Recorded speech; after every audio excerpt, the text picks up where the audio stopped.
ಮೊನ್ನೆ ಜಾವೀದ್ ಅಖ್ತರ್ ಮತ್ತು ಶಾಮಿಲ್ ನದ್ವಿ ಮುಫ್ತಿರವರ ಮಧ್ಯೆ ಒಂದು ನಾಸ್ತಿಕ ಆಸ್ತಿಕ ಚರ್ಚೆ ನಡೆಯುತ್ತೆ. ಈಗ ಅದು ಭಾರತದಾದ್ಯಂತ ವೈರಲ್ ಆಗಿದೆ. ಅದರಲ್ಲಿ ಜಾವೀದ್ ಅಖ್ತರ್ ಅವರು ಒಂದು ವಿಚಿತ್ರ ಪ್ರಶ್ನೆಯನ್ನ ಮುಫ್ತಿ ಶಾಮಿಲ್ ನದ್ವಿ ಅವರಿಗೆ ಕೇಳ್ತಾರೆ.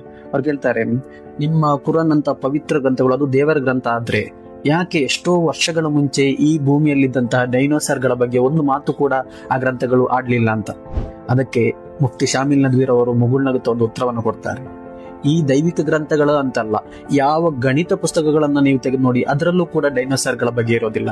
ಅದರ ಅರ್ಥ ಆ ಗಣಿತ ಪುಸ್ತಕಗಳು ತಪ್ಪು ಅಂತ ಅರ್ಥನ ಅಲ್ಲ. ಯಾಕಂದ್ರೆ ಆ ಗಣಿತ ಪುಸ್ತಕ ಇರೋದು ಲೆಕ್ಕಗಳನ್ನ ನಮಗೆ ತಿಳಿಸಿಕೊಡ್ಲಿಕ್ಕೆ.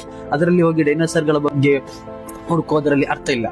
ಅದೇ ರೀತಿ ಕುರಾನ್ ಅಂತ ಯಾವುದೇ ಧಾರ್ಮಿಕ ಗ್ರಂಥಗಳು, ದೈವಿಕ ಗ್ರಂಥಗಳು ಇರೋದು ಮನುಷ್ಯನಿಗೆ ಮಾರ್ಗದರ್ಶನ ನೀಡಲಿಕ್ಕೆ, ಯಾವುದು ಒಳ್ಳೆಯದು ಯಾವುದು ಕೆಟ್ಟದ್ದು ಅನ್ನೋದು ಮನುಷ್ಯನಿಗೆ ತಿಳಿಸಿಕೊಡ್ಲಿಕ್ಕೆ. ಅದಲ್ಲದೆ ಅದರಲ್ಲಿ ಹೋಗಿ ನಾವು ಯಾವ ಪ್ರಾಣಿಗಳ ಲಿಸ್ಟ್ಗಳನ್ನು ಹುಡುಕಿದ್ರೆ